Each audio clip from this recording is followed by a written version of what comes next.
Hello everybody, welcome back. It's me, Stephanie. I've got my kids in the car. And Simon's got his Star Wars gun. I am just driving to the YMCA to attend I'm not going to the green park. And then we're going to go to the park. Yes, and we brought your big wheel. Yeah. And it's full of hills. And it's super fun for him to ride down the hills. So I'm just driving to the YMCA to do my water aerobics class. I'm going to the extra early class, the 8:15 class, so that we can have time to go to the park before it gets to be 1,000 degrees and everybody ends up with second-degree burns just from going down the slide. That is not fun. That is my least favorite part about summer, is it always comes to a point. I went to the movie last night. Yeah. And Excuse me. Daddy saw you kind of the playground and the seesaws. Yes, the seesaws and the parade route. I'm not exactly sure what we're referring to, but it must be so something he remembers. Weird. Okay, weigh-in this last week was not so hot, but it wasn't terrible. I was up 0.4. I did not stay 100% to my macros. True confession. That is why I probably gained. I just didn't feel very good. Did not have a ton of energy. I just lost my motivation a couple nights and did not stay under 20 carbs. But I'm still trying. I'm still tracking. Those are always my goals. That's one reason why I'm so afraid to talk about that my macros are now at a ketogenic level, that I'm doing, low carb enough to call it keto. At least that's my goal every day. Because in the keto world, most everybody that I watch, once they switch over to keto, it is like their religion, maybe their second religion. They often talk about, well, once I've been keto for 3 years and I've never cheated, or I haven't had carbs or sugar or grains or whatever for 2 years, or I've never gone over my carbs. It's been, a year and a half, it's been 2 years, it's been 3 years, and I'm coming from Weight Watchers, which is pretty much the program that I've done most of my life with, decent success.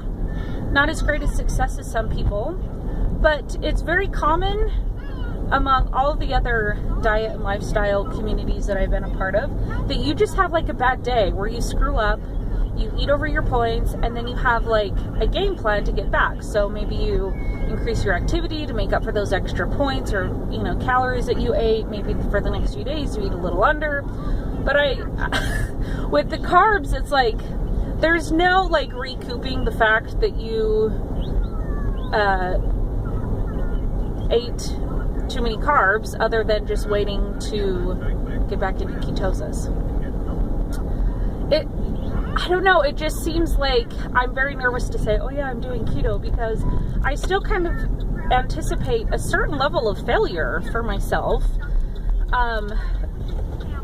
I don't want to be the failure, but it's really scary to say, oh yeah, this is what I'm doing, and blah, blah, blah, because if I fail, it's or if I have a couple bad days, or maybe I'm not in my macros, and I'm technically not keto for that day. So what am I?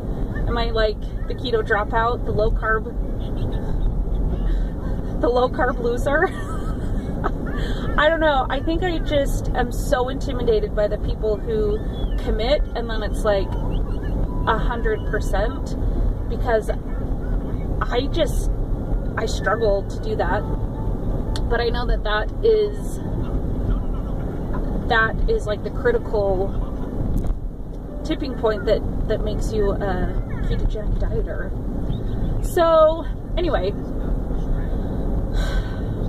those are my thoughts. I've just been thinking, I'm gosh, in the Weight Watchers world, we all have a bad day, and we all know what it's like to go over our points, and we talk about it in our meetings, and we talk about it online, we talk about it in the weigh, and it's oh yeah, I had one of those last week, or yeah, I've been struggling all summer, and I'm not really seeing. Maybe I need to watch more people. I don't know. Maybe all the people that I'm watching are just too perfect. I don't know.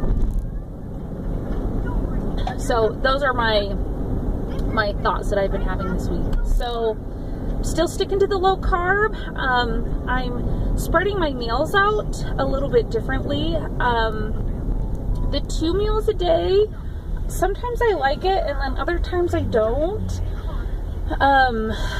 So I think what works better for me for right now is just breaking my meals up a little bit. And I really love Tammy's video when she did the live, which, by the way, thank you for that shout out. And if you're coming from her channel because she shouted me out, hello, welcome. I'm so glad to have you. Thank you for subscribing, and let me know if you have a channel so I can go support you. But I liked how she said, you know, put your protein in first. Figure out how many meals you're going to have and then divide up your protein.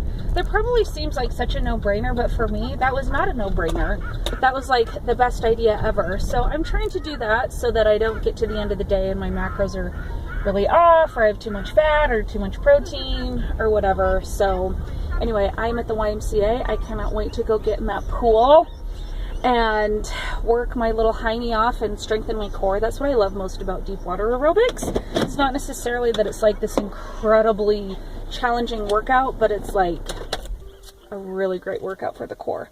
Okay, are you guys ready? Thank you for watching. We'll see you in the next video. Bye.